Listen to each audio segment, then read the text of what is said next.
Vimalasara, are you ready? Yes, I'm ready. These lights are really killing my eyes, actually. But what is Buddhist recovery? So I just thought I would just start with, well, it's a bit of an oxymoron, really, because the Buddha wasn't a Buddhist. And the word Buddha means to wake up, and actually it was Westerners who gave the term Buddhist. So in a way, for me, it is about waking up. And then, I thought I would ask you this question. When you look at me, and this isn't a trick question, when you look at me, what do you see?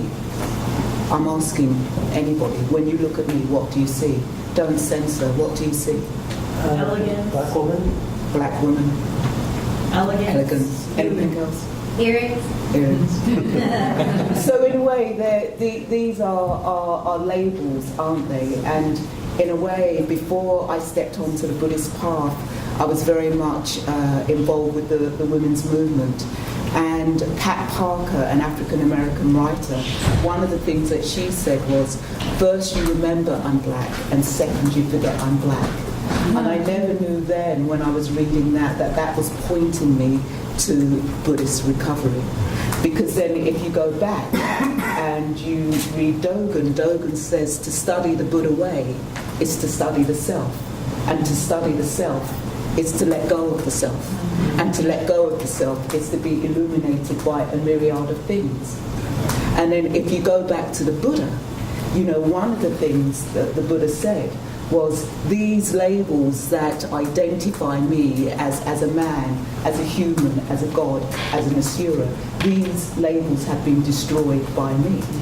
So for me, that is about Buddhist recovery, that we have to let go of these labels. We have to let go of these identities. So when I think of what is Buddhist recovery, for me, in my tradition, we focus on the centrality of going for refuge.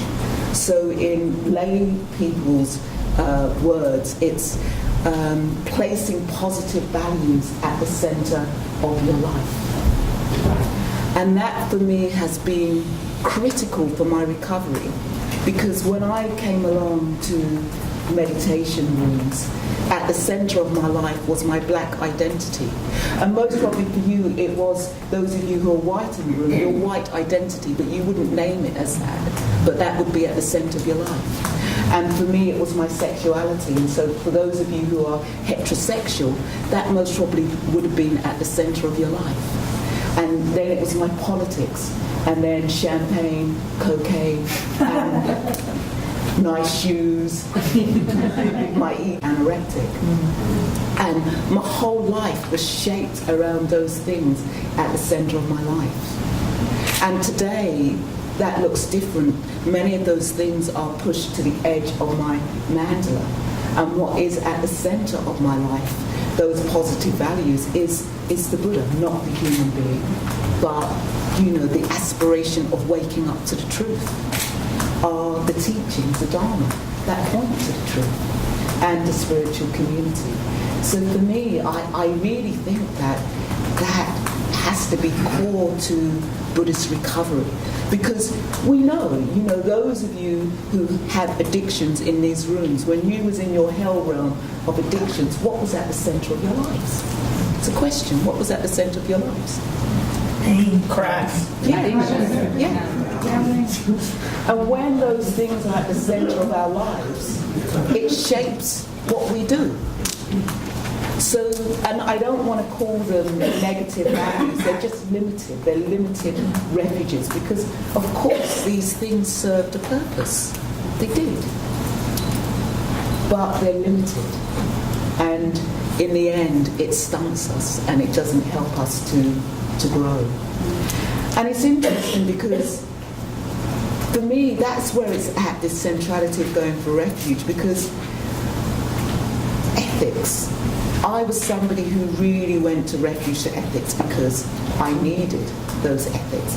And that was really important, because actually just reciting those positive the five lay positive training principles to train the mind, really did begin to have an impact on my life. initially I would, recite the positive ones, and I realised one day, I'm still taking coke, I'm still doing all this stuff. Why don't I start saying the negative precepts? And when I started saying those negative precepts, something began to change. I was having blissful meditations, but nothing much was changing. I was spiritually bypassing. And so I needed to have, practice these precepts, but I got quite rigid. And in a way, again, if you place the 3 jewels at the centre of your life, then the practice of ethics will be the flowering of that. So we don't have to try and be ethical. All we need to do is really try and place positive things at the centre of our lives. And working with people with addictions, it's to tell people it's important to meditate or important to turn to your experience is an oxymoron, because we spent our whole life not wanting to be in our body, our whole life wanting to get high, our whole life wanting to get out of our heads, and now we're saying, you know what? To get well, you've got to kind of turn and be with your experience. You can't start at that place. So it's really, I find, again, this centrality of going for refuge. If you can find positive things, and it doesn't have to be the 3 jewels, but begin to put positive stuff at the centre of your mandala, things will begin to change. I also want to say that another key thing for me for, how much time? 3.5 minutes. Okay, I'll take a pause. Yes, another important thing for me for Buddhist recovery is that it's not just about the traditional things that we see as addictions, as alcohol or gambling or drugs. The Buddha taught that we had 6 senses, okay? And that 6th sense was the mind. And for me, the substance to the mind is thought, okay? When the mind has contact with thought, we know that Vedana arises, feeling tone arises. And, be it pleasant, unpleasant, or neutral, we will turn away from it with narrative, with the thinking. And I remember writing this book with Paramabandhu, writing the 8-Step Recovery book. And Paramabandhu is a psychiatrist, specialises in alcohol, works for the National Health Service in England.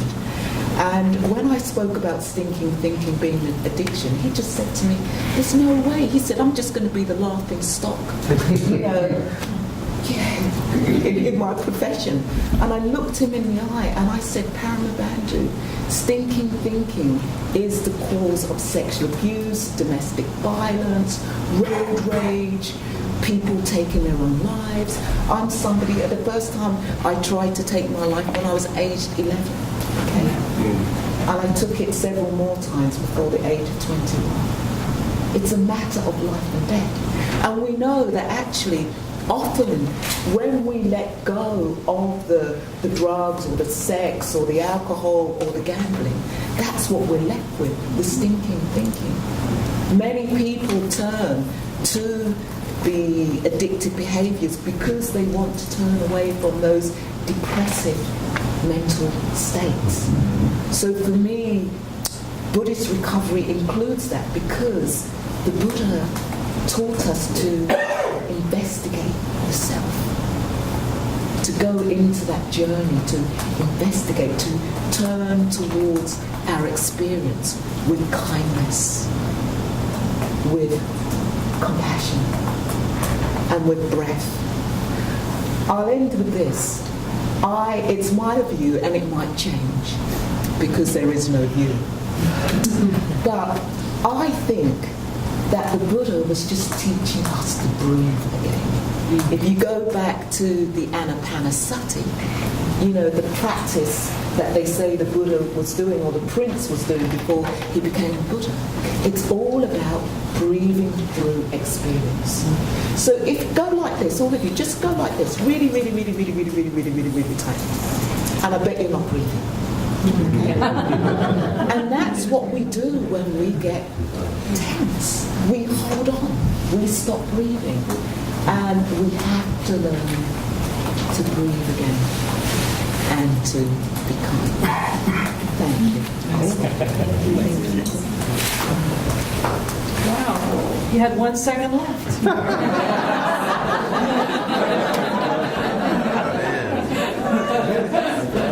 48.